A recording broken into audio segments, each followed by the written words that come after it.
Weather-wise, it feels a little bit like fall in today's Keeping It Green Fall Container Gardens. ABC 7 meteorologist Mike Caplan out in a beautiful spot, Chicago's Botanic Garden, with some tips for us and also a first look at the weather. Hi, Mike. Hi. Hey there, Al and Linda. I want to start off by directing your attention to the wildlife here in the Goehler Enabling Garden. Take a look at this.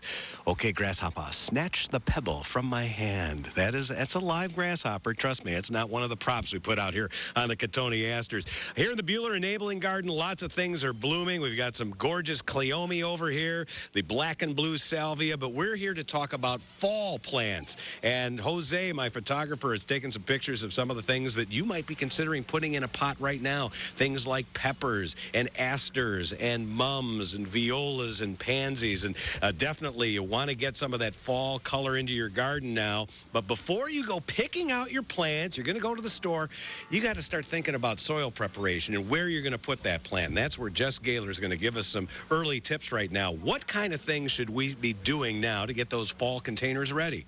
Well, Mike, you want to start with drainage. So essentially, we're going to work our bottom of the container up. Okay. So a couple of things I like to use for drainage is to reuse the pots that the plants come in. And I like to use wood chips like we see here. And I also like to use broken terracotta shards if they're lying around. Okay, and then you're going to start to go up from there, and you've got some soil mixture, and you kind of want to decide whether you're going to plant in sun or shade. Correct. Drainage, like we just said, is very important. So if you're going to plant your or have your containers in heavy shade, you want a lighter mix. If you're going to plant in full sun, get a heavier mix, and it's less porous. And as you go, you also want to add a little bit of organic matter to reduce your fertilizer usage. Now, the last time we did organic matter was a manure spray. That's not the case this time. No, but I'm still going to use manure because it's great organic material. And I've got some here, but you can also use mulch. You could use leaf mulch, or you could do broken down mulch you might buy at the store. All right, so that is what you're going to want for your pot. But what kind of plants are you going to pick out? And what's it going to look like when it's done? Well, that's our next step coming up in a few minutes. Well, starting with a container is such an easy way to add some of those fall colors into your garden. And we've got our pot ready here. And Jess Goehler, one of the first things, you don't need to put dirt all the way in here. So let's come in and show what have you done here and why? Well, I went ahead and I covered the main hole with pots that I'm going to actually take the plants out of. Okay. So we're reusing stuff. To start our drainage, because that water is just going to run out of the bottom. All right. Now, this is the wood chip mixture. Right. We've got shredded wood chips. You can buy this, or you can use mulch, whatever you'd like to use for drainage and to fill the bottom. Okay. So I'm going to go ahead and fill up on top here. All right. So you put in a good amount of drainage material there. Maybe a little too much. Okay. Go ahead. You kind of want it about even with your pots there. All right, now we've decided this is going to be a sunny mix of plants. So you've got your darker potting material here, which is dirt and the compost. Right. So this is the sunny soil mix that I've mixed in with the compost. Okay. And I'm going to go ahead and just pour this in. Now, you don't want to fill it to the top because... Got to have room for the plant, right? Right. And you want to eventually have a reservoir for water when you are done with it. Okay. And when it needs it.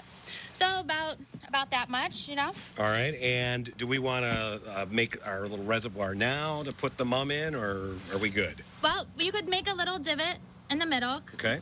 And also, as you can see here, we kind of prearranged just to kind of get the color scheme. Now, Mike, this is all you. All right, you hold the microphone. I understand that there's a technique here. You do not want to snap the mum because it will be bad news. Correct. So it's more like you turn the plant over like this and pull the pot off. Correct. Am I doing well so far? So far, so good. All right, now what? Okay, just gently place it into the pot where you made your little divot there. Okay. And then you can just kind of, move the soil around as you need. Okay.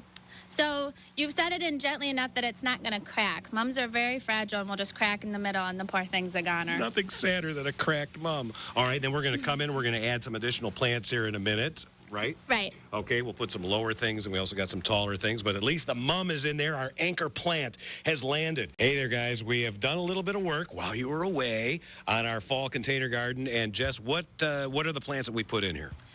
We have this great bronze carex. We've got rudbeckias to keep just that end of summer going. Some red mums, and we've got kale and violas. And all right, and I love the ornamental pepper. This is just beautiful. I'll put this in here. Okay. And you can put the viols. And then this ornamental cabbage is just great. Yeah, kale and cabbage is great because this will go through the real tough part of fall at the very end. The mums and when your pansies and your rudbeckias are done, the kale and the mums will keep going. They'll just kind of take over. Yeah. All right, and then this is all ready to go, but, you know, we've spent probably a grand total of 7.5 minutes putting this together, and you may be saying, I don't have that kind of time. There's even an easier way of getting some fall color. Jess, what would we do to really make this ridiculously simple? All right, so what I do is I just get a pot. Depending on what size plant, what you're looking for, just get your pot here. I'm going to do it real easy. Bam!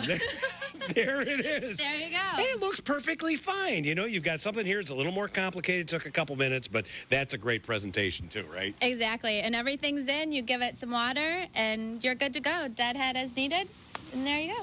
All right, great tips here, getting your fall containers going. Just remember, soil prep if you're going to do one of these more elaborate containers. Otherwise, just get yourself a clay pot and get a nice, great big plant like that, and you're good to go.